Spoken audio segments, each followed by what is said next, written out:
you're offline still.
It pops up to show.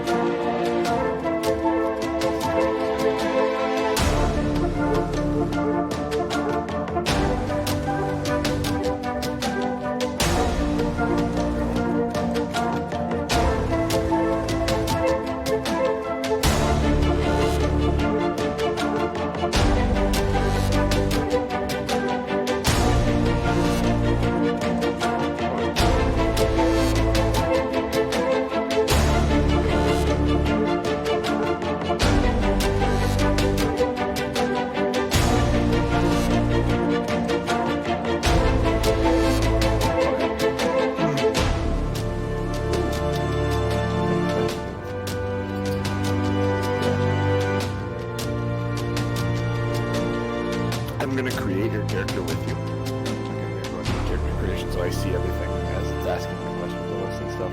So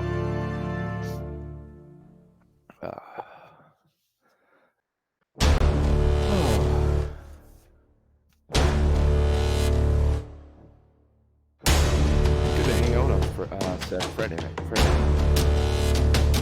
I was gonna say that turned out to be way better than I thought it was gonna be. I was worried kind of about it being a distraction, but it really wasn't. It was all kind of no, usually there's people at the table talking.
focus, directions. Talk about getting into it. Resources. Have some stuff pulled up, so.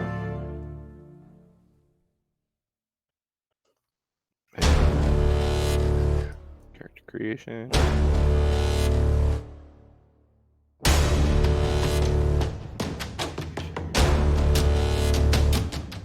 And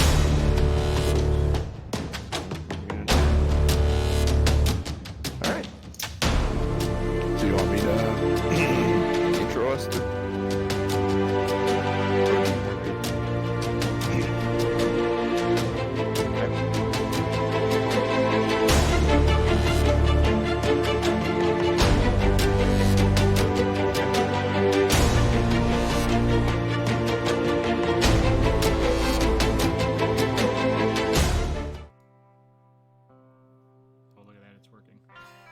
Is everything going? Can you hear me? In theory, everything looks fine. Question is, does Twitch hear me? Yeah. Are you gonna monitor real quick? I can open it back up, but I can.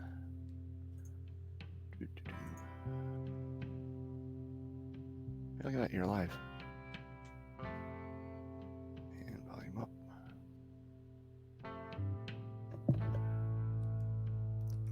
We still have the music over the top of everything. Yep. Oh, hey, there we go. That... Yeah, I hear myself. Alright, done monitoring. Audio's working. Alright, good. Bidet, Lazy Dragon. Little Critical Role reference for those of you that don't know. Hello! Welcome to the first episode of Two Nerds, One Quest. I am JC. This gentleman to my, let's see if I'm looking at the screen, the gentleman to my left, from your left, all of you viewing, is Norm. What's going on? This is surreal. Interesting to say the least, yeah. Surreal. I've seen enough people do this to finally actually do this myself is a little crazy. A good kind of crazy though. Good kind of crazy. Yeah, this is something we've kind of been talking about for, I don't know, a couple months now. Mm-hmm. Probably long enough. We're no stranger to doing something like this though. We had a 4-year run on a podcast based around the Green Bay Packers. Yes, we are from Green Bay, Wisconsin. Called Talking 1265. I don't know if it's out there anywhere that you could still hear it. I don't think so. But if you, I think it's still out there, but I don't know why you'd want to listen to 4-year-old sports news. Talk. Yeah, 4-year-old sports talk. Exactly. Then we did a couple of small podcasts to varying degrees elsewhere, general knowledge ones. Nothing that we ever took any length further than a couple of months. Yeah, I think my longest one has long enough, 40 episodes. Yeah. Your programming one, web programming one. What we are going to be doing with this podcast / stream is I'm going. It's funny, yeah, because we keep saying yeah, podcast, and we're it's freaking video. Yeah. FYI, just this is a fair warning to everybody. There will be language and there will be cheeky shenanigans. Yes. Usually by. Yep, I may end up flirting with Tom at some point, I'm sure. I'm pretty sure I might. Get into a little bit of background. We're gonna be playing D&D. I'm going to be teaching Tom's a D&D version. Very much so. He consumed a lot of it, but has not. Very much so. Okay. Consumed quite a bit. Fair enough. I don't want to get too blue too quick. I, on the other hand, started. Yeah. I've 5 played with the tip a bit, and that's years ago. Playing Pathfinder in Pathfinder Society at a local game store. I started DMing Pathfinder Society. I DM'd 10 Pathfinder Society games or so. Then I decided to start my own Pathfinder campaign.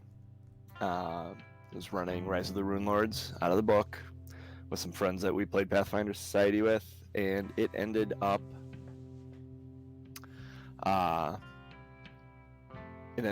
being a really great thing until my buddy Ryan had to move to Carolinas. He got a job offer he couldn't refuse, so that game kind of fell apart.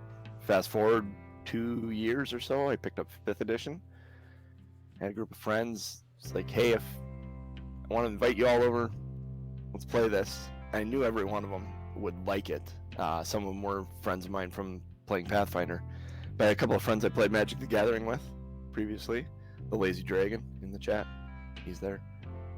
I knew if I could get him to play, he'd be hooked. And next, yep.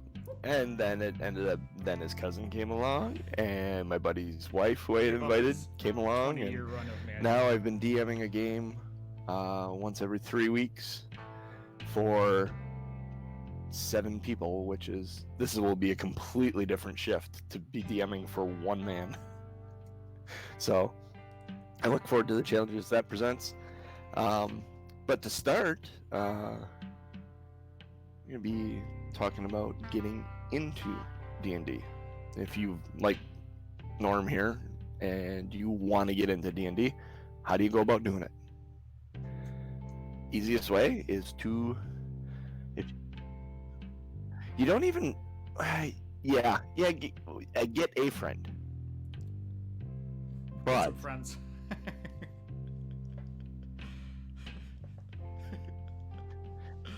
Yeah.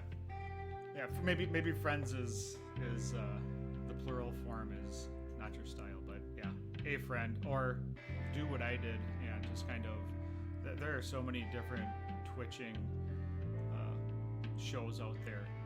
Frog Pants has one.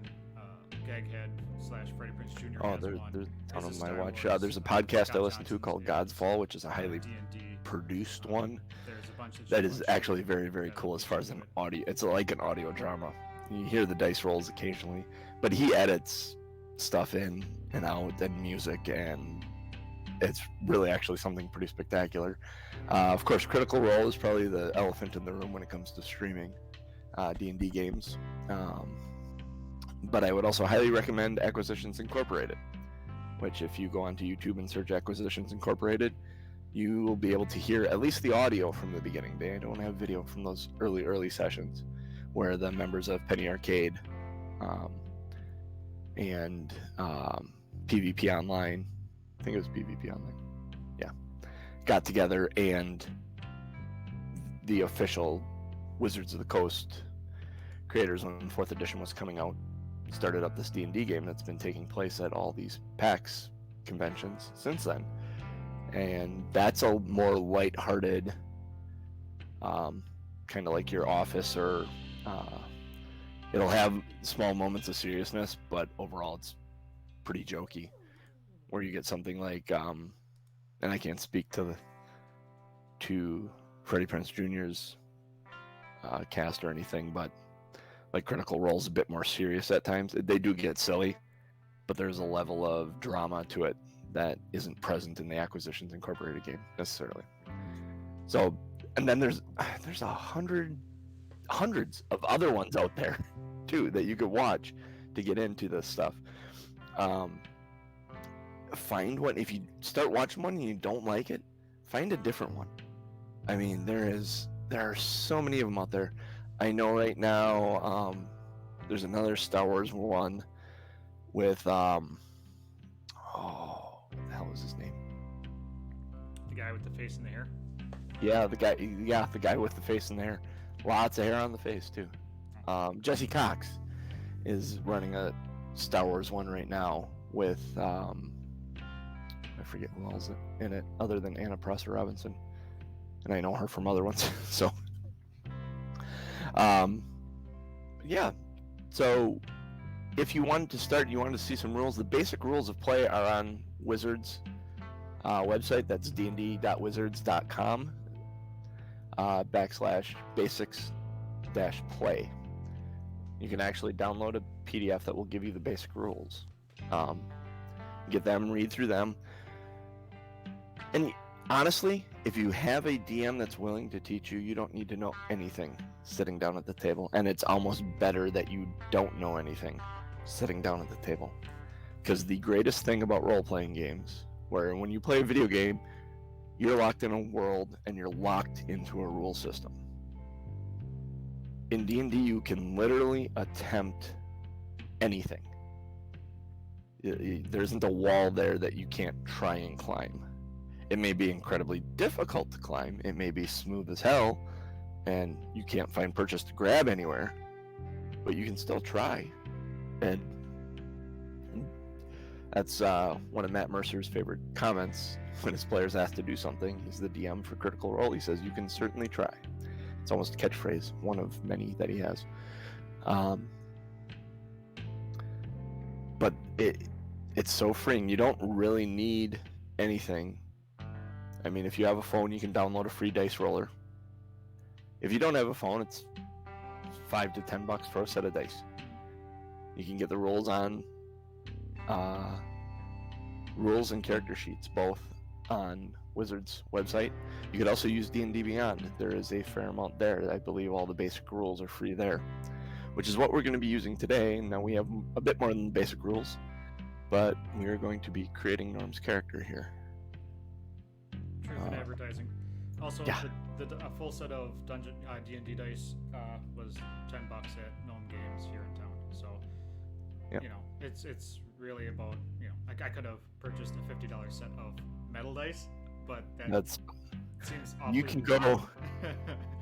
Yeah. Dice are like anything. There's a market for anything from the $5 solid color dice up to, I've seen $150, $200, $300 precision cut metal aluminum dice. I was on the Wormwood website last night, and like they had such cool shit there.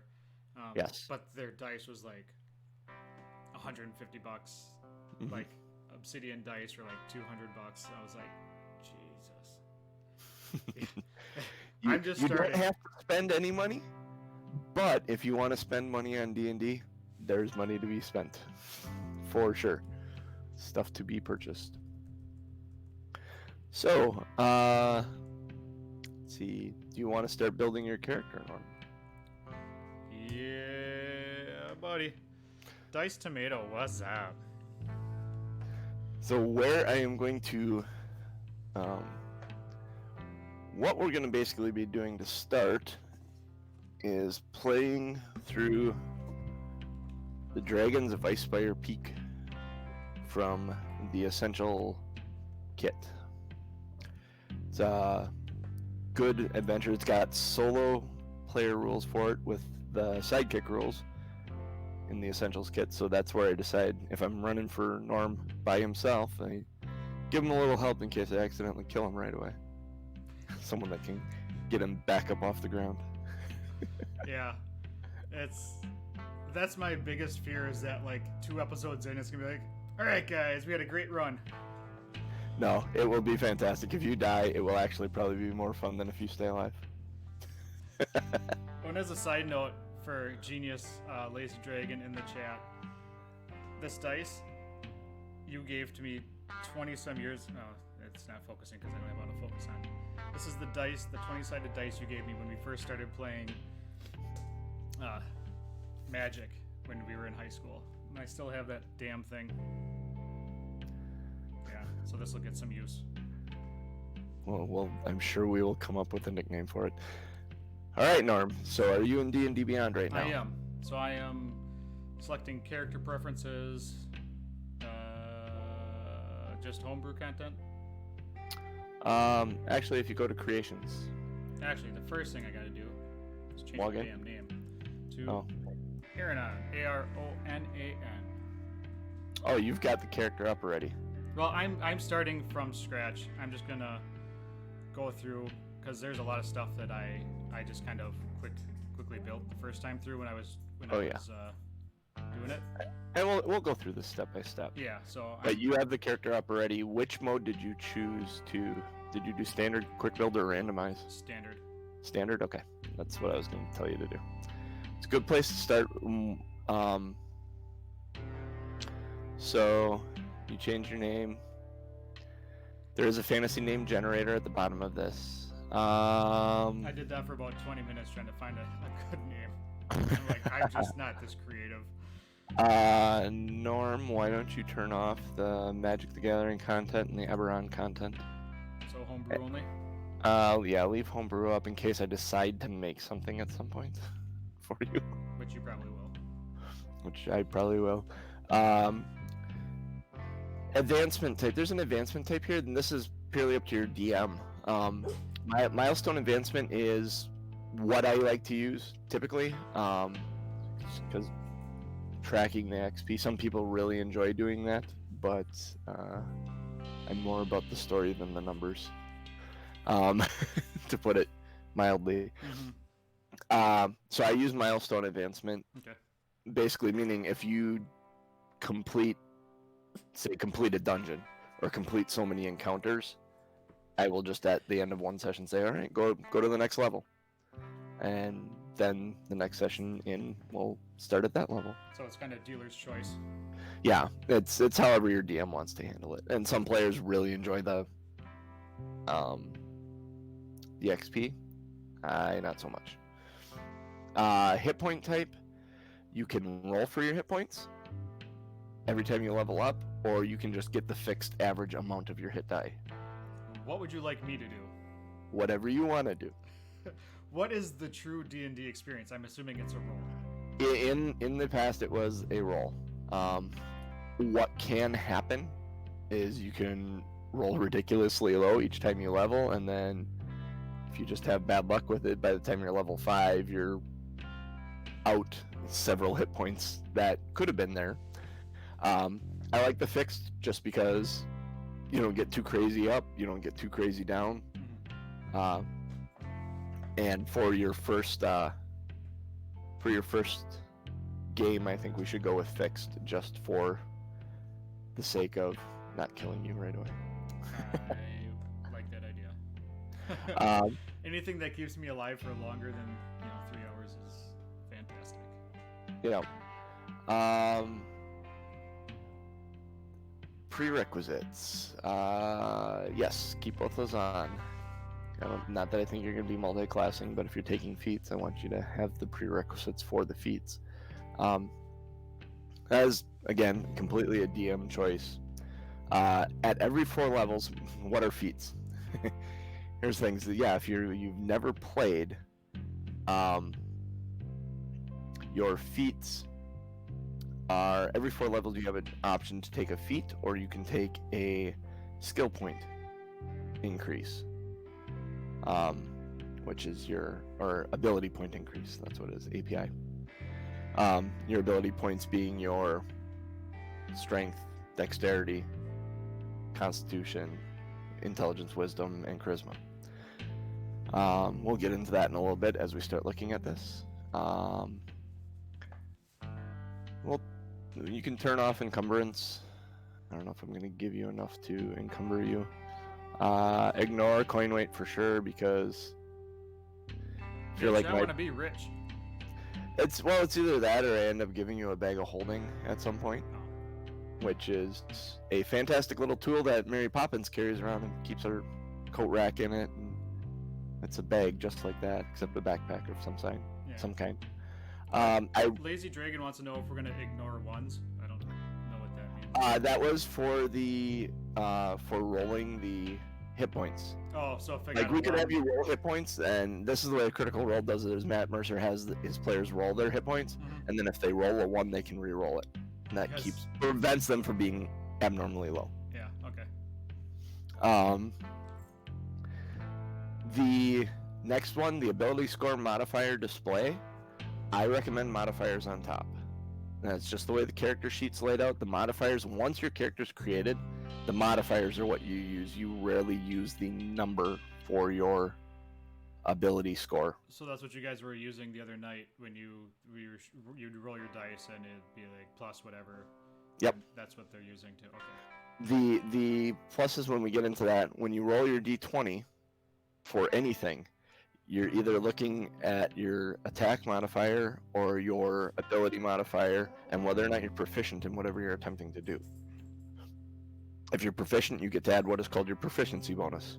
Your proficiency bonus is a steady number that starts at 2 and then goes up every 4 levels. Just on 4 levels? 5 levels.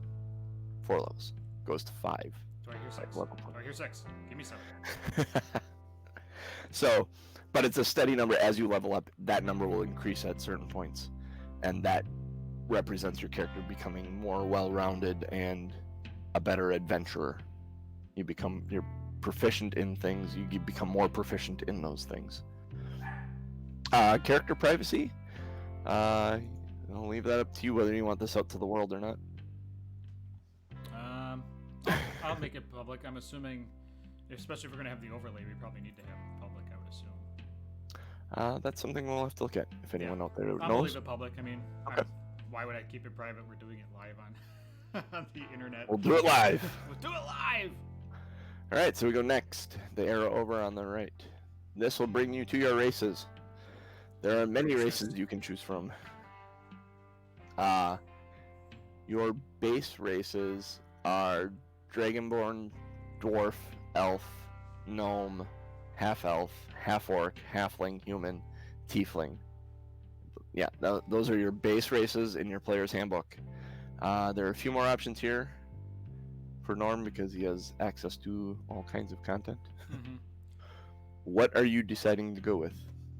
I am going with a half-elf. With a half-elf. Yep. I was always a fan of the Dragonlance series of books. Oh, and yes. I really love the character of Tanis, which is the half-elf, kind of like Yep. the leader, I guess you would call him. He's kind of like he's like the Aragorn of Dragonlance. Yes. Essentially what he is. So the half-elf, being a half-elf, you have racial traits. You get a +2 to your charisma score, and a +1 to 2 other ability scores. You also have dark vision, which means you can see up. It doesn't give you like clear vision. It's almost like seeing something in black and white up to 60 feet away. So if you have no torch and you're in pitch black, you can still see up to 60 feet away, which really gives me an advantage on surprising people, and I'm assuming like in combat and stuff if something were to happen. Yep. You have Fey Ancestry, which gives you advantage on saving throws against being charmed, and magic cannot put you to sleep. So no one can use the sleep spell on you. Your ancestry prevents that from happening. Anytime someone's trying to charm you with a spell, you have advantage on your saving throw. What is a saving throw? When someone tries to do something to you, not necessarily attack you, but certain attacks, there are spells that will have saving throws. I'll have you make dexterity saving throws to get out of the way of something. If you fall and you're trying to grab onto something, I'll either have you make a dexterity saving throw or a strength saving throw, depending on how fast you're falling and what you're trying to grab onto. Basically, a saving throw is you'll have all your ability point scores, and you'll roll your d20 and add your ability modifier to it. If you're proficient in that specific saving throw, you also get to add your proficiency bonus to it. And then that number has to be the difficulty that I have set for it based on the conditions. Okay. And are those conditions like you just throw out a number, okay, beat 13? Or is it... No, I actually take stuff into consideration, and if I can find it, there's actually a chart for it in the DM's guide that explains it's 1 to 30. Something that's 0 to 5 is easy. Yeah. So basically, if I'm rolling down a small hill with lots of trees, the odds of me stopping at a tree and grabbing a tree is better than if I'm going down a sheer cliff with rocks. Exactly. So rolling down a hill like that, grabbing a tree as you're rolling by, I may make that a DC difficulty class of 7. You got to beat a 7 on the die plus your modifier to catch a tree. If you're falling down a sheer cliff face, trying to reach out and grab a root that's hanging, that may be a DC 23, 24, depending on how fast you're moving. Mm-hmm. If you're just trying to catch the edge of something before you fall off of it, maybe 19, 20. It also depends on what level you are. Okay. So, but 0 to 5 is easy. 5 to 10 is like normal. 10 to 15 is hard. 15 to 20 is difficult. 20 to 25 is very difficult, and 25 to 30 is near impossible. So those are, I will set things based on that knowledge in my head. So near impossible is because unless your dexterity or strength is up, you're only rolling a 20-sided dice, so you're not gonna, so you're just not going to get that high in general unless you roll a... As you get to higher levels and your proficiency bonus hits 5, and then you're getting a dex bonus of, I mean, if you have a proficiency bonus of 5, you have a dex bonus of 3. And I'll set all that based on what you can achieve. Like, if there's something I think that is too hard for you to do, I'm just not even going to ask you to roll the die. I'll tell you, you try it, and you realize after a moment or two that you cannot physically do what you're trying to do. That will be rare. I don't like telling my players, no, you can't do that. I have a feeling you're going to be telling me that a lot. No, I'm going to say what I will end up probably saying a lot is, okay, this is what's going through my head right now. This is how I'm coming up with what you're doing. Because I'll explain DMing as I'm going about this. Anyone that has any interest in DMing, I may be giving you peeks behind the screen for that. As back to your character creation. Okay, so I'm looking at my guy. Yep, so you're half elf. Size. Choose the race. Yep. All right. So when you choose the race, you're brought to the half elf details page. You can bring down your ability score, so you get your +2 to your charisma, and you also get to choose 2 other ability scores to add to. Now, what class were you thinking of going? Class. Where do you see class? We don't actually. No, I'm bouncing this off of you for suggestions for what you should do for these. So I did a little research ahead of time, and rogue. I'm gonna go with a rogue. Rogue. Okay. So having a higher dexterity, and this is all kind of fluid. So until we're like locked in, we can dump these into your dexterity right away, because dexterity is a great stat for a rogue. Or we can put 1 in dexterity, 1 in constitution. Constitution, when you roll when you level up, we set that hit point to be static. You will get that point plus your constitution modifier. That's how you get hit points every time you level. So having a higher constitution will benefit you in the end as well. Okay. So I'll leave that up to you. So let's see here. We got constitution, dexterity, intelligence, strength, wisdom. You're already getting a bonus to your charisma, and that's why it's not on there. Yeah. So wisdom would be, is that more for like spell casting? The yes and no. Wisdom's also for perception. Good answer. And the 6 ability score points ability scores can be represented by a tomato. And this sounds weird until you hear what I'm about to say. Your strength is your ability to crush the tomato. Your dexterity is your ability to catch a tomato coming at you without crushing it. Your intelligence is knowing that the tomato is a fruit because it has seeds. Your wisdom is understanding that you don't put a tomato in fruit salad. And your charisma is being able to sell a tomato-based fruit salad. That's interesting. that's okay. So your strength is literally your strength. I don't have to explain strength. Strength is not abstract at all. Dexterity. Have you seen me lately? Oh, you're more dexterous than you are strong. And yes, I did see you 2 nights ago. Yeah. Your dexterity is how quick you are, how Okay. nimble you are, how easy you can get out of the way of things, or react to something falling, or catch something being thrown at you. Um, your intelligence is your book knowledge. How well you study and retain knowledge is your intelligence. Um, if you are actively looking for something, is an investigation that's based on your intelligence. You have places and ideas, you know where to look. Mhm. If you're looking for a fork in a kitchen that you've never been in, based on your intelligence, you're going to look at drawers about waist level to try and find one. Yeah. Um, your wisdom versus your intelligence. Your wisdom is your street smarts.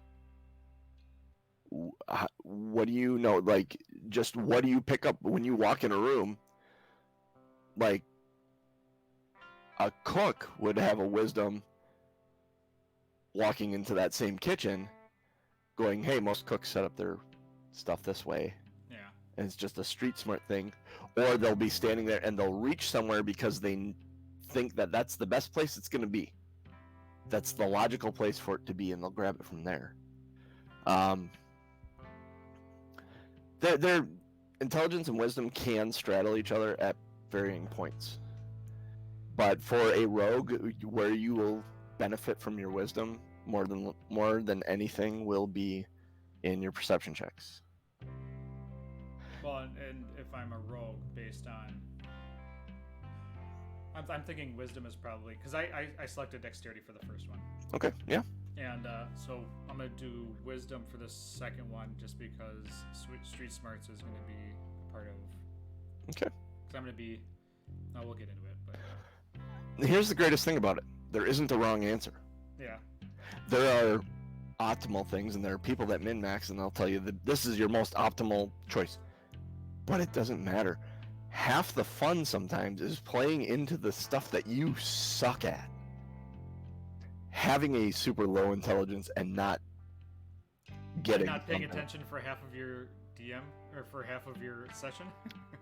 It's stuff like that, yeah. It's like the lazy dragon. He's one of the players in my game. He's got a low intelligence, and he is incredibly quick at remembering that he has that and playing into it. And we laugh a lot based on choices he makes for his barbarian Graz, who's a barbarian / druid, which is an interesting story. We'll end up getting an interesting story going ourselves. Yeah. So you went with dexterity and wisdom. So you have your dark vision, your ancestry, you have skill versatility. You have 2 choices to make there. You gain proficiency in 2 skills of your choice. Now, there's a list of skills there. As you open one up, it's acrobatics, animal handling, arcana, athletics, deception, history, insight, intimidation, investigation, medicine, nature, perception, performance, persuasion, religion, sleight of hand, stealth, and survival. Now, you're gaining proficiency in this, which means you'll get to add your proficiency bonus when I ask you to make one of these checks. Each one of these checks has a related ability score to it. Like acrobatics, dexterity is its related ability score. Okay. So if you chose to be proficient in acrobatics, you would have your dexterity modifier along with your proficiency bonus anytime you rolled acrobatics. So if you wanted to do a cartwheel or take a running jump and jump a 10-foot gap, I would ask you to make an acrobatics check. You roll your 10-sided die and add your acrobatics to it, which gives you your dexterity modifier and your proficiency bonus if you're proficient in it. If you're not proficient in it, it's just the modifier for whatever related ability score it has. Okay. And I have people make these all the time. Acrobatics, obviously, is anything acrobatic. Animal handling, you want to get a horse. You want to get on a horse and get the horse to go? There's an animal handling check. I failed miserably at these in a game I played in. My horse was walking backwards. It happens. Arcana is anything related to magic. Athletics is anything physical that's strength-based. Climbing, lifting stuff, Okay. holding a door that's like a trap door that's closing on you. Holding that open would be athletics. Deception is lying to people or trying to. Well, no, deception is lying to people because persuasion is similar, but that's trying But to you're trying to convince. talk them into it. Yeah, trying to convince them into things. History would be how much do you know about the history of the world? There are times where you'll ask me a question and I'll go, well, make a history check for me because you may not know any of this. There may have been a war here 400 years ago, but you never read about it.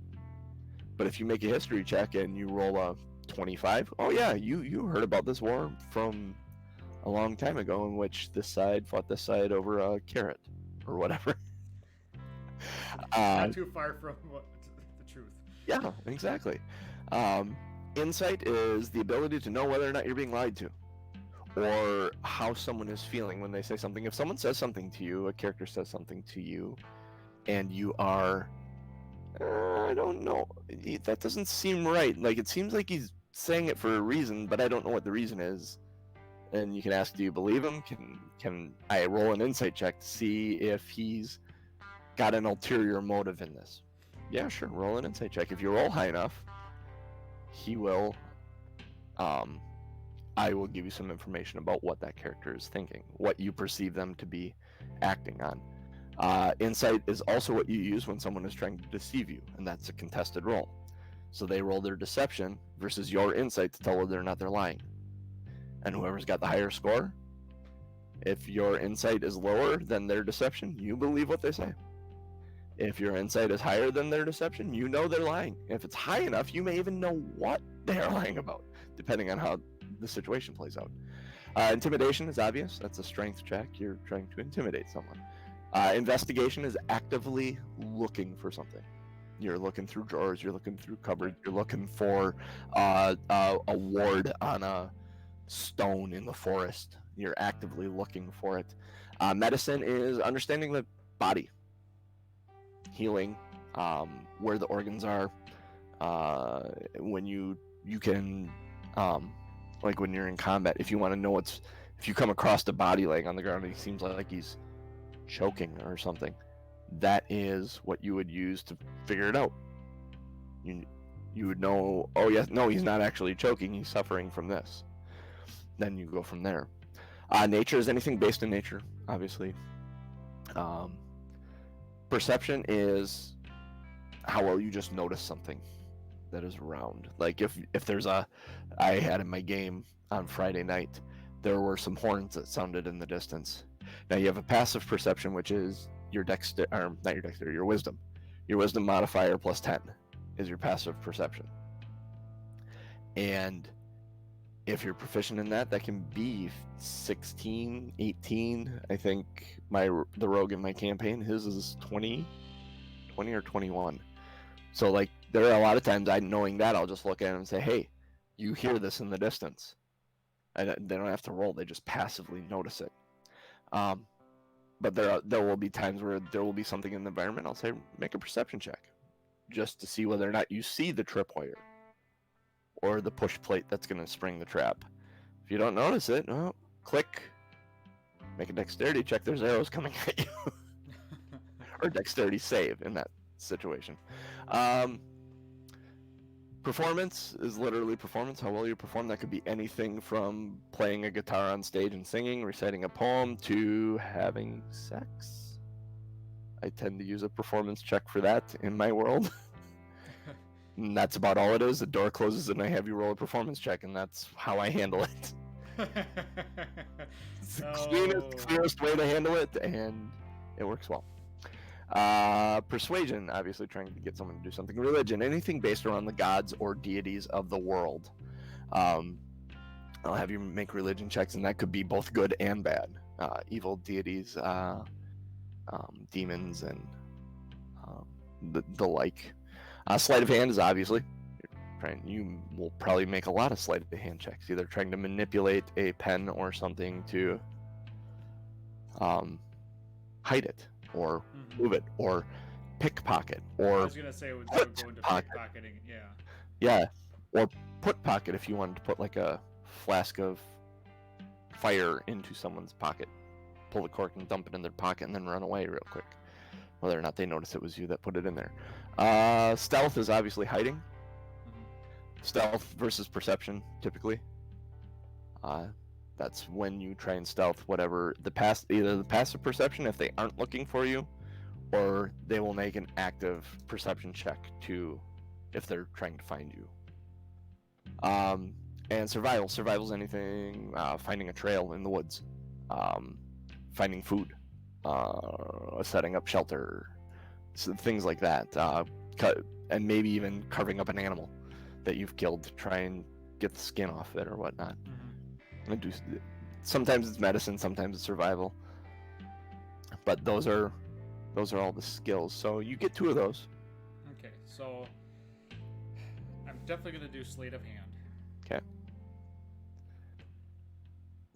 Now you're gonna get some from being a rogue as well, and this is where stats kind of topple on top of each other. Yeah, or where you can actually go back and look at this, and if any of these you get from being a rogue, take them from being a rogue and grab something else. Okay. Here. So I don't have my player. So it's not necessarily more beneficial to just keep stacking on one. You actually gain nothing by stacking on one. You can only be you're either proficient in it or you're not. Okay. So there's no double proficiency, except there is one. There's a rogue ability. A certain style rogue has the ability to double its perception, or not perception, proficiency bonus for certain things. I forget what it is exactly. So your second one? Oh, second one. See, this is tough because I kind of want stealth, I kind of want survival, but I also want deception. Okay. Like deception seems like it could be kind of fun and useful, especially for like a single player type of. Well, the important thing to remember situation. is you're not limited to what you're picking here. You can do any of these. You're just going to be better at the ones you pick. Yeah. And as the Lazy Dragon said in the chat, you will get 2 more from your background. Okay. So. All right. So I'm gonna go. I feel it's funny because it almost feels like I'm locking myself into a choice. Which it doesn't matter, but you know how when you're in, like, because I play a lot of video games, so you go to a video game, you select your choice, you're like, oh, God damn it, I didn't want to do that. Well, and the nice thing is, up until we level you to 2, we can change any of this if you don't like how it's sitting. Yeah. I am very comfortable early on in campaigns and whatnot, making sure you're comfortable with where you're starting. Yep. And it's not gonna matter. I'll be comfortable with whatever. But it's like I have 12 choices in front of me. Which one do I pick? And you're gonna get 4 of them at least. So. Yeah. So I'll do deception. Deception. Okay. Yeah. Deception sounds fun. All right. So then, last one, you get a language. You speak and write Common, Elvish, and one language of your choice. Ooh. I'm gonna go with.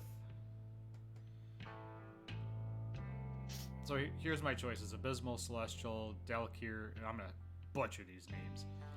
Deep Speech, Draconic, Dwarvish, Giant, Gith, Gnomish. So is Gith related to GIF? No, Gith. That's the Gith Yankee. They're my joke went right over your head. Well, you pronounced it right, so. I'm gonna keep going. The joke might have been better if you had said Jith.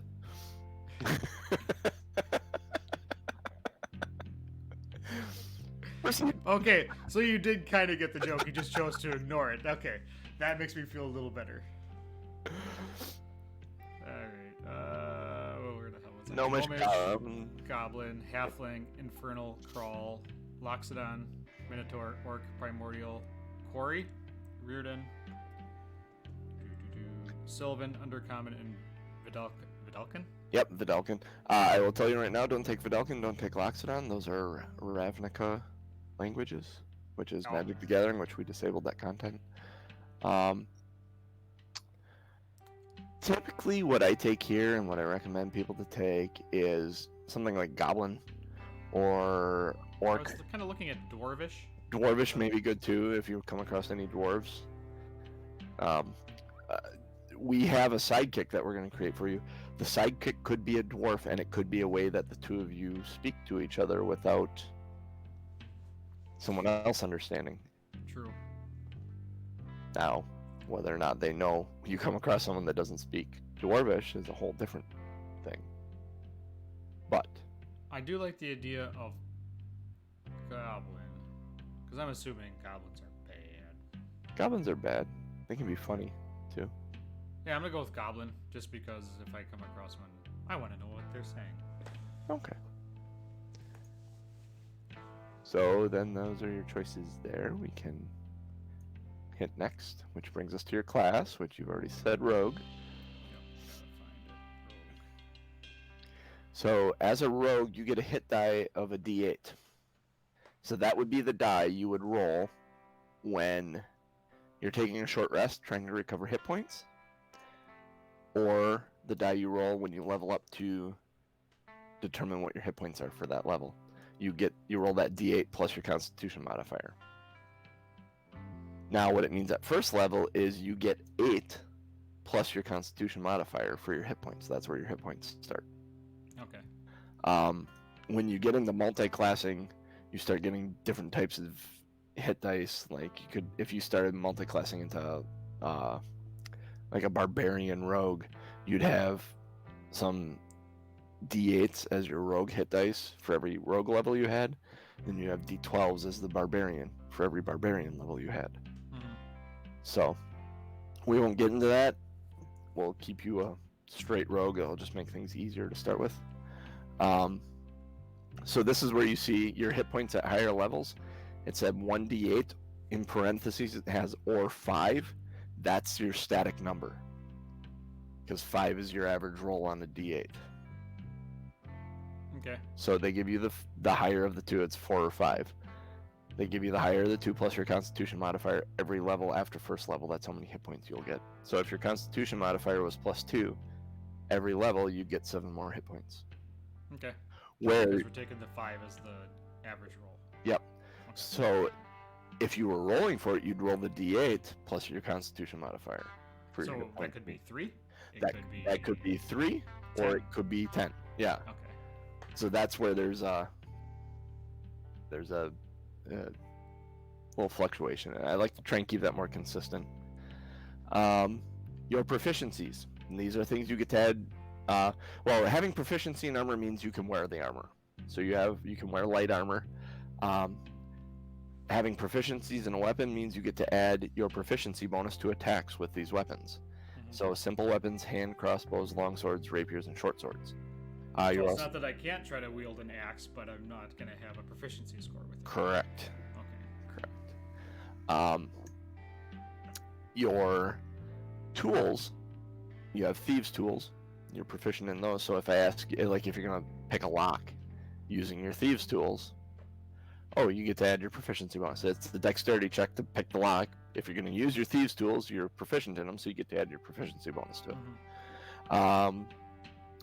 Now, as a rogue, you get to choose skills from acrobatics, athletics, deception, insight, intimidation, investigation, perception, performance, persuasion, sleight of hand, and stealth.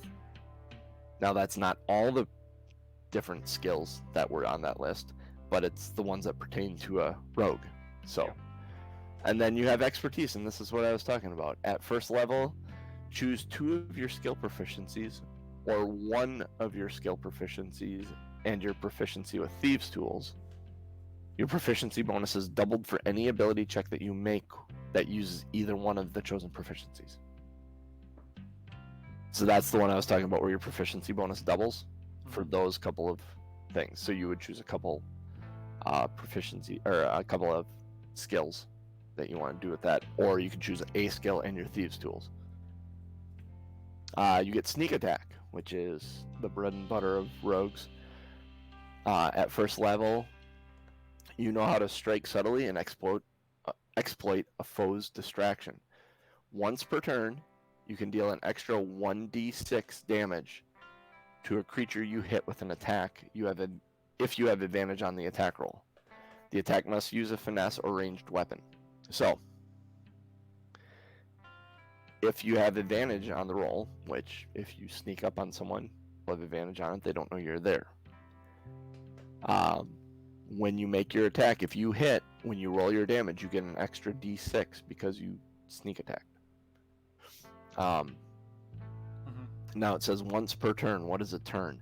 When we start combat, I will have you roll an initiative. It will determine whether you act first or the enemy acts first, or it basically puts everyone that's in the combat in an order to take it turns. Each turn represents 6 seconds of time. So only once per turn. So each turn, each round you go through, everyone taking an action, or everyone, let me back up. I'm using words that I shouldn't be. Everyone taking a turn through that entire initiative order is a round. That's 6 seconds of time. Then you start back at the top of the initiative order. So your turn takes place within the round. So every round, when it comes to your turn, once per your turn, you get to do this if you have advantage on the attack. And there are ways to get that. You can hide if there's something to hide behind and they aren't actively watching you. I have a rogue that tends to be hide in combat as a bonus action because he can. And as you level up, that sneak attack damage becomes greater and greater. You don't need advantage on the attack roll if another enemy of the target is within 5 feet of it and that enemy isn't incapacitated. So if it's distracted by, say, your companion here, whoever we make as your companion, if your companion's fighting hand to hand with it and he's distracted by that, he's within 5 feet of that having the combat, then you don't need advantage to get your sneak attack. There's just someone fighting him within 5 feet of him. He's going to be paying attention to that. So if you sneak up on him, you can get your sneak attack damage that way as well. So good placement with your companion is going to be key for you getting your sneak attack damage each time. You also get Thieves' Cant, which is a special language spoken by thieves that is done through signals, basically. It's kind of like you watch baseball players. It's either sign language, but it's very subtle. It could be just shifting your weight from your left to your right foot. Yeah. It could be just. Yeah, exactly. Your arm, tipping your cap. Or like leaning on a wall in a specific way. Tapping your left foot. It's stuff like that. You can communicate different things. When you'd want to use it, you just say, I'd like to use Thieves' Cant to see if there are any other thieves about. You could just do something, and if there are any other thieves about, I'll have them roll perception checks to see if they see you. They might not. You may have a whole conversation in Thieves' Cant with someone standing across the bar from you. Everything beyond that is all level based stuff, going from level 2 to level 20. But those are the things you get at first level. So we'll add the rogue, which will give us more choices to make. Now, because we did the locked hit points, your hit points will just become, they're currently right now, they sit at 8 because you don't have a modifier. Proficiencies. You have 4 choices to make there. This is something about rogues, is they get a lot of proficiencies. So more so than other classes, they tend to be a jack of all trades style when it comes to these proficiencies. Yeah. So I'm looking at the same set of proficiencies that were there before. Not the same set, because there are some taken out of here because they don't necessarily fit with a rogue. These are tailored to the class, the ones that are available here. Oh, yeah. Okay. So, investigation. Okay. Definitely going to take that.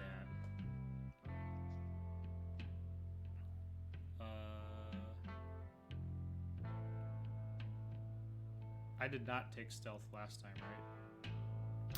You took sleight of hand and deception, didn't you? Okay. Yes, okay. So stealth.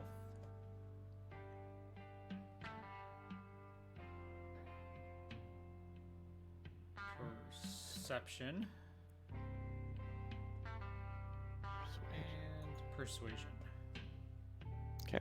I'm gonna be a sneaky bastard. Then you have expertise. You get to choose 2. So when you open that up, those are all the things you have proficiency in. So you get to double the proficiency bonus of any of those. 2 of those. Deception, investigation, perception, persuasion, sleight of hand, or stealth. So you can get to be even better. Ooh.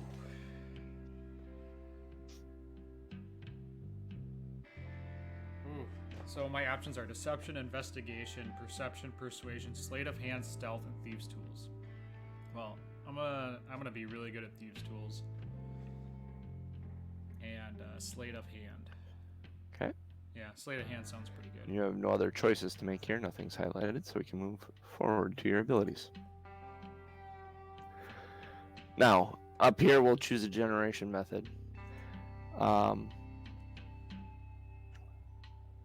For the ease of things, I'm going to say go to standard array. What the standard array does is gives you 6 scores that you just assign to your 6 scores. It's balanced. Like my first game I ran, I actually like using standard array or point by. Manual, you actually take dice and you start rolling dice. And you can, some people do roll 4d6 and throw out the lowest one. Some people say roll 3d6, and that's you do that 6 times to generate your 6 scores. Problem is, you can roll 3, 3, 3, 3, 3, and 3. It's unlikely, but then you end up with a character who is severely gimped, which can be kind of bad. Point by, you're given a pool of points that the more you add into an ability, the more points it takes to get your next level of it. So it's balanced in that sense. Yeah. So it's kind of like when you're, I'm going to relate it back to video games again. As you level up, you get a point per level, but then as you get more Correct. proficient in things, it takes 2 points. So if you go down and choose the drop down standard array, it will give you your 6 scores. So you have an 8, a 10, a 12, a 13, 14, and 15. 10 is average. That is your bonus. For that will be 0. Every 2 you go up, your your modifier, that's what I'm trying to think of. I can't think of the word. Your modifier.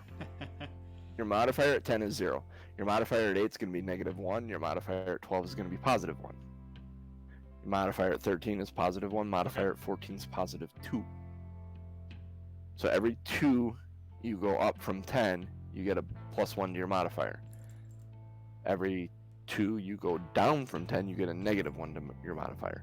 So one of these, you're going to have a -1 in with the standard array.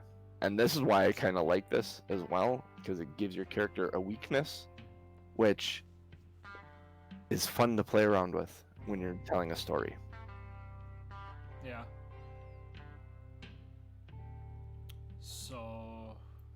So absolutely one of them is going to have a -1. So Okay. I'm going to do that to strength. Because my guy's going to be tricky and he's going to be sneaky. Okay, so then and what I would do if you aren't already thinking it, I would put your 15 in your dexterity. Now, yes, I was looking you at... see your scores underneath. It's giving you all your bonus. Now you have a +1 racial bonus to your dexterity. So with the 15, that will get you to 16 and give you a modifier of +3, which is actually a very good thing. Yep. Then it's a... And dexterity goes Yep, along your with stealth what checks will my be dexterity. character Your sleight of is hand will be needing, dexterity yeah. based.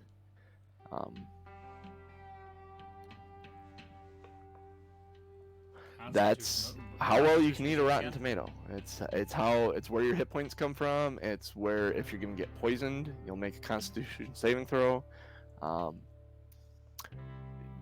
most characters want to put some amount into Constitution so that they get some added bonus to their hit points. So your Constitution modifier plus your hit die, which is a D8, is going to make up your starting hit points. So you currently have 8 plus whatever this modifier ends up being. Okay, so I think I'm gonna put that one at 14 because if I'm not gonna be strong, I'm gonna be. That is not a bad idea. Yeah. So yeah, I'm gonna do 14 with the Constitution, Intelligence. Now, something to consider: you have a racial bonus of +1 to your Wisdom and a racial bonus of +2 to your Charisma. So.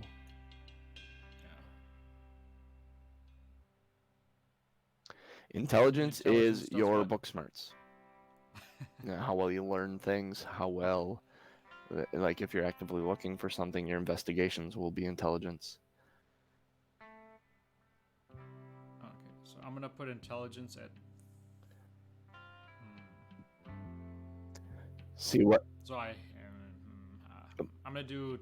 I'm gonna do Okay. 12, so give him a +1. And then what I was looking at, and the reason I mentioned that you have a Wisdom racial bonus of +1 is with the and you get a +2 there on your Wisdom. 13 and give him 14. And then you have the +2 to your Charisma already, so that you have a +1 modifier in your Charisma checks. So that evens out. Now, the only other thing that you may want to do is you may want to flip when we have.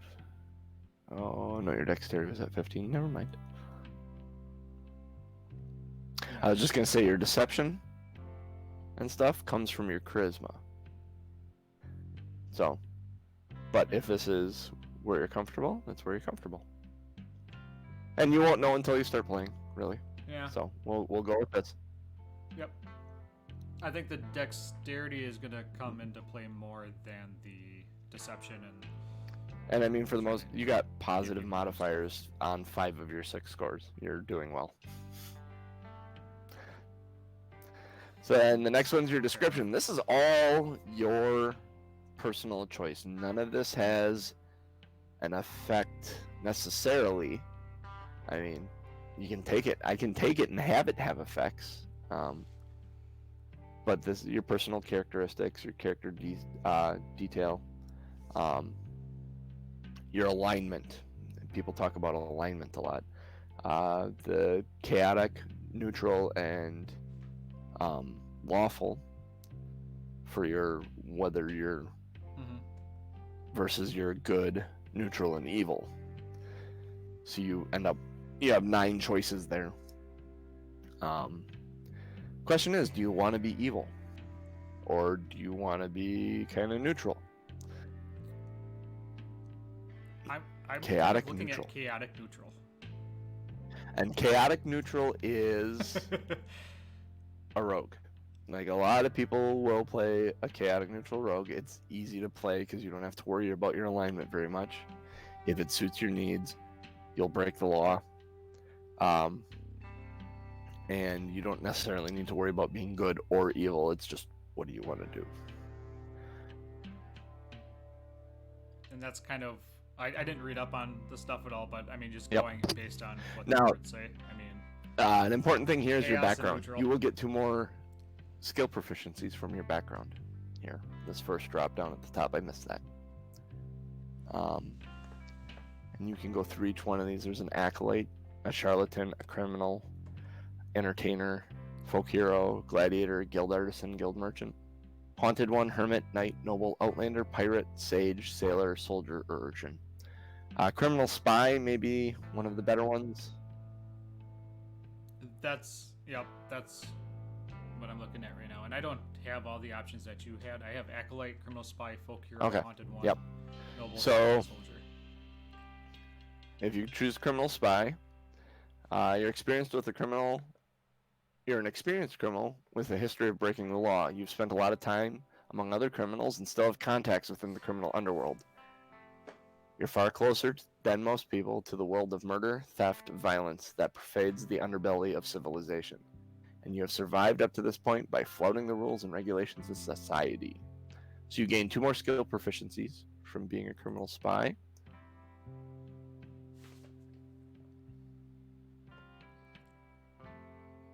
this is the acrobatics, animal handling. Let's go with.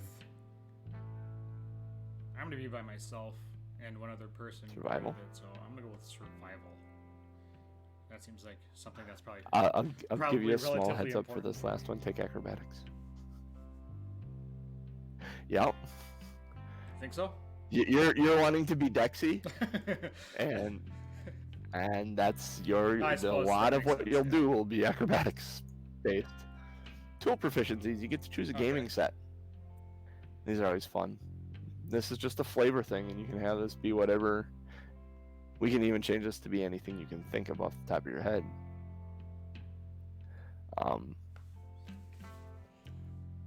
But if you look at those, a dice set, a dragon chest set seems a little odd.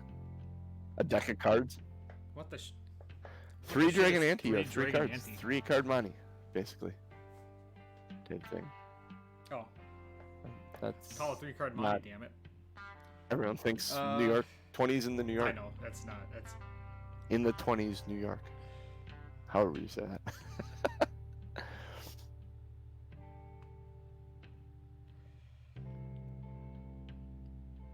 Okay. I'm gonna go with dice. Yeah, I'll take dice. And then you What get the to hell. choose another set of tools, which could be an instrument if you like.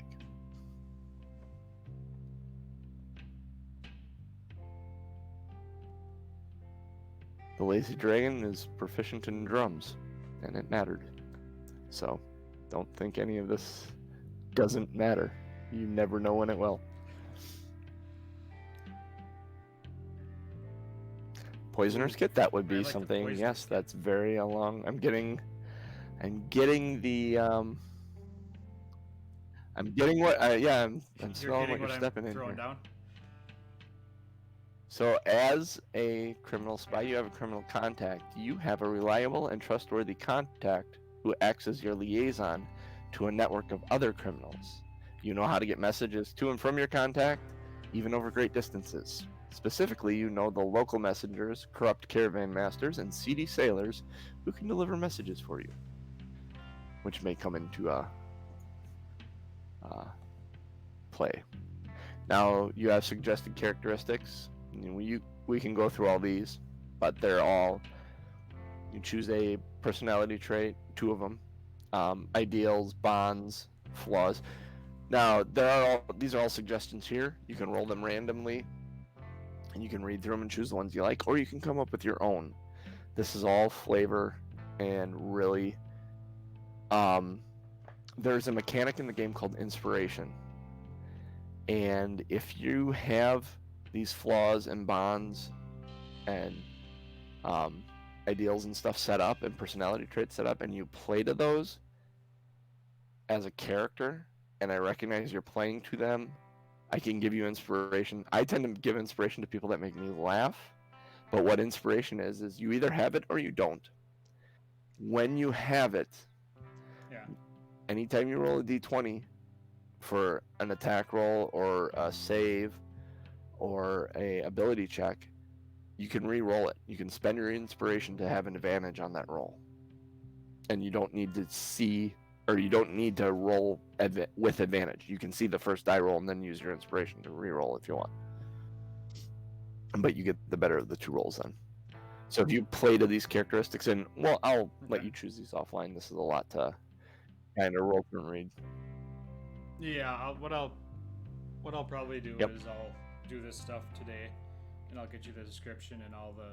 Yep. I mean, and you'll be able to see. Then all you the have your fighting and character stuff. details, your alignment, your faith. So you're talking about chaotic, neutral.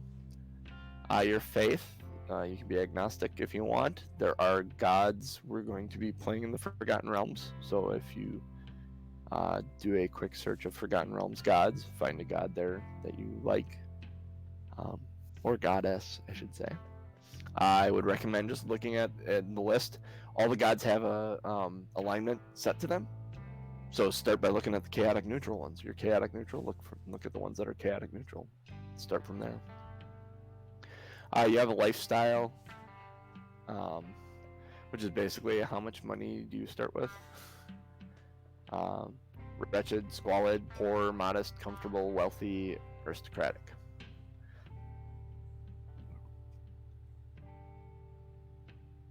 And that matters in storyline as well, I'm assuming, based on how people treat me. And... Yep. It also determines like a modest. You have 1 gold point to start, and you'll get gold from other things as well. All your physical characteristics, your hair, your skin, your eyes, your height, your weight, your age, your gender. If you have any questions about half elves specifically, all the normal ranges are out there. They're both in the player's handbook, and I think you can. Yeah, I was kind of And you can get them on the. before I hopped on. There's a wiki out there that has a lot of the stuff too. And then the notes, places where you can add notes for organizations you're affiliated with, allies you have, enemies you have.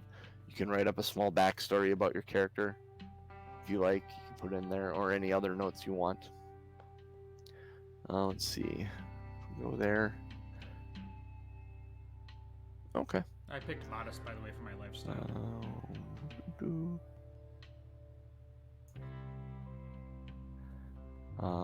So you can fill all that in.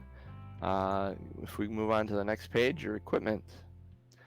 At the halfway down the page, it says choose equipment or gold. If you highlight the word equipment, you get a little pointer finger. You click on that, and you'll have your starting equipment options that you get.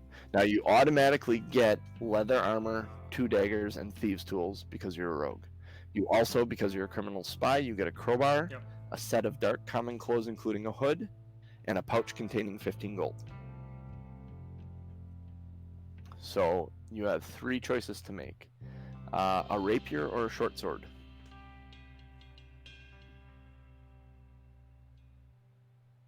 I think statistically they're same. A rapier is a light weapon. Actually, they may both be. They may both be light weapons. Okay. Then a short bow and a quiver of 20 arrows, or a short sword. Okay. And then you get a burglar's pack, a dungeoneer's pack, or an explorer's pack. Now those packs are, you can search them, those names in D&D Beyond, and it'll bring up what's in each one of them. It's like a bedroll. You'll probably have some lockpicks in a burglar's pack. Dungeoneer's pack will have torches and a crowbar, I think, but you have a crowbar already from being a criminal. The explorer's pack will have like rations and a bedroll and a blanket and 50 feet of rope, stuff like that. So you'd have to look at the 3 of them. I think I default to an explorer's pack most of the time, is what I do. But it's ultimately up to you. Yeah. I was looking at burglar's pack and explorer's pack, but if I click on it, it actually tells me. A bedroll, a mess kit, a tinderbox, 10 torches, 10 days of rations, and a water skin.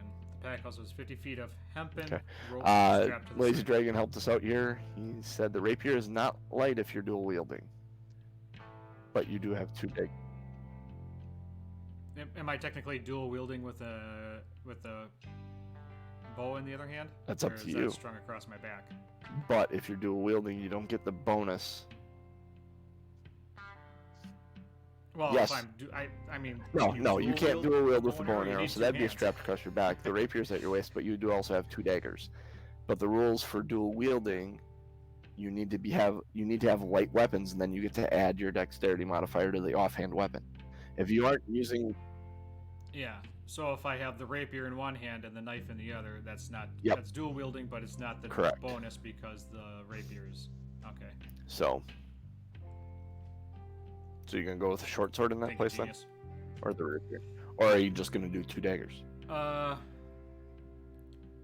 I probably... Okay. No, I'm gonna keep the rapier. Because then if I'm going to dual wield, it's probably going to be when I'm sneaking up on somebody and... That's fair. I mean... So then the red button that says add starting equipment, you can add that, and that will add that to your inventory. So that's in your inventory now. So if you drop down your inventory, you'll see there's little wheeled buttons. Yep, click that. Click add starting equipment. Then it will refresh, and you should have a bunch of drop downs, one saying inventory. So open your inventory, Oh, yeah. Yep. and anything you want to put on, click on. So Yep. It's gonna add weight to my. What's my? We turn the encumbrance How off. much weight can I actually? Oh, that's right. That's right. Just load up on We're gonna play everything. I want Skyrim. 5 crowbars. We're gonna play Skyrim with a non-encumbrance mod. And pick up everything. No, I will actually have you justify how you're gonna carry certain things if I think it's ridiculous. But make sure you click on wearing for your leather armor, and probably wielding your two. Actually, you want to wield any weapons that you want. Oh, yep. When you click wield, they'll show up as an option to attack with in your weapons. So All right. so click on anything that you think you might use. Now you might not have it in your hand, but it's going to make it show up in that box, so you have the stats for wielding it. So if No, you can I wield only everything. Wield like. Okay. Yeah. So I should click Yep. everything that I have. That way I have the option to use it. Okay. All right. Okay. And then if you click next, attune magic items. There will be items that you get that you will have to attune to. You will have to align your energy with the magic energy in the weapon or armor to use it. It takes half hour to an hour to attune to something, but you can only attune to 3 items. And there are items out there that require attunement. It'll say it in its description. This requires attunement. Okay. So from here, we have the what's next page. You can either view your character sheet on the web browser, or you can export it and print it off. At this point, I would say just view it, and you'll see everything we just did comes up in your character sheet now.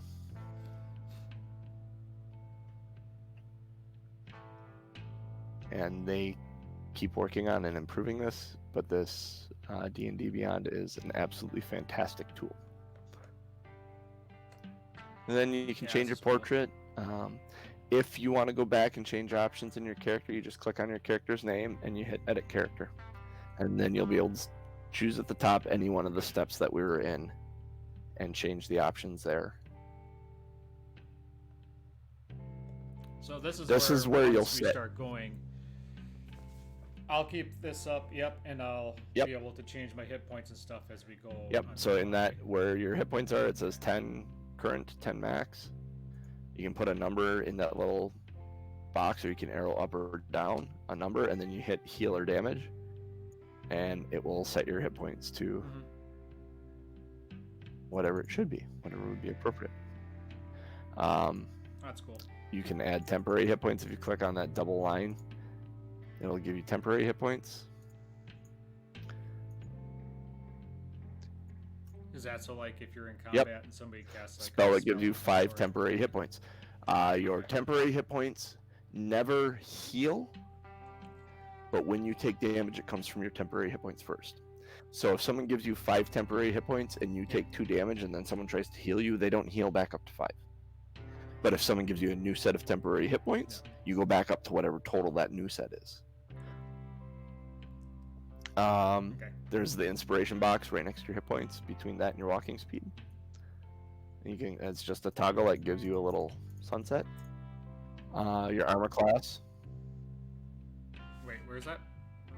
The inspiration box. Where's You that see it says sunset? inspiration right next to you. Just click on that box. It puts a little sunset. Then you have it, and then if you use it, you turn it off. Allows you to have advantage What on does inspiration roll. do? I'll give it to you for playing to your character. Like if you make a good character choice, that isn't necessarily Oh, okay.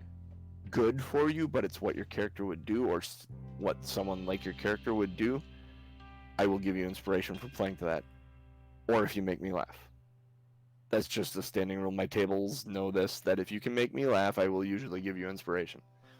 In fact, they actually lobby for it, and I go, yes, you should have inspiration for that. The key is, Nice. you either have it or you don't. So when you have it, use it. Use it so I can give it to you again. Because if you don't use it, Okay. and you make me laugh, you wasted having advantage on a roll.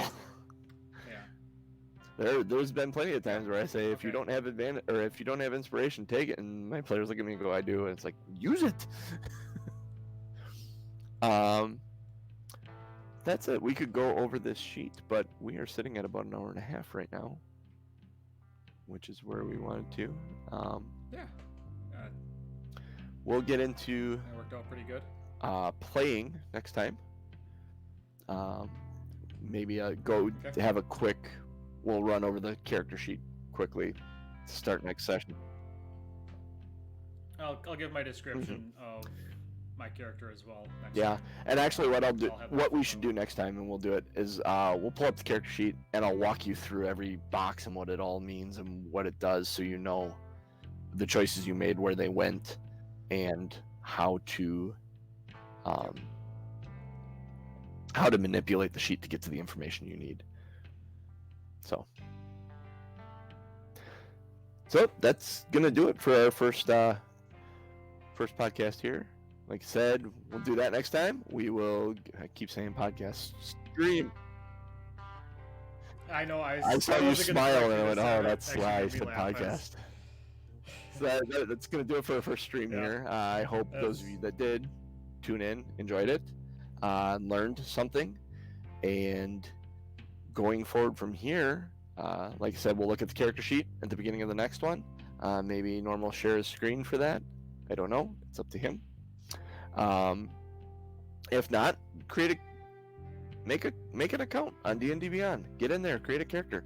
It walks through everything we just did, and it's pretty straightforward. If you need to make a choice, there's blue highlights and exclamation points that say, "Hey, make a choice here." Make those choices. Create a character. Come on the adventure with us. When I ask Norm to roll something, roll it. See what the outcome would have been if you rolled.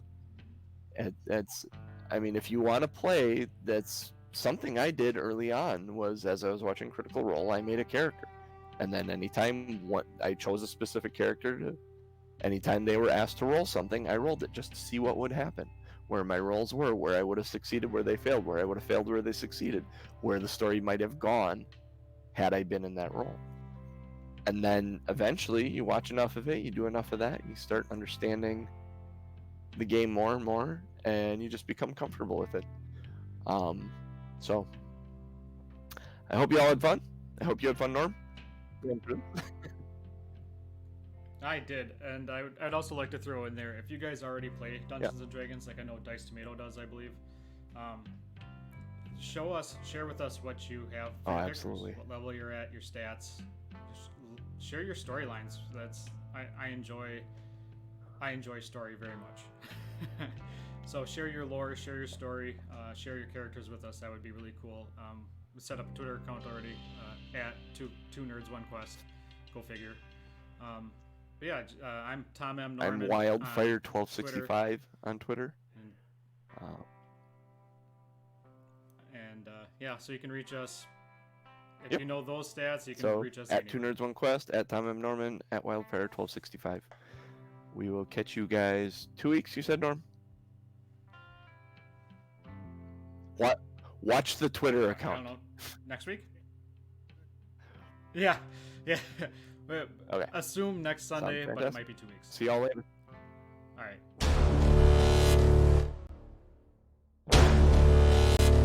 Yay!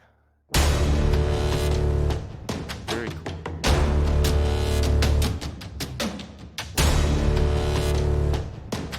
Oh. Okay.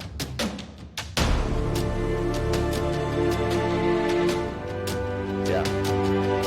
And just like this kicks, it saves the video as Twitch, but it also kicks up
more people will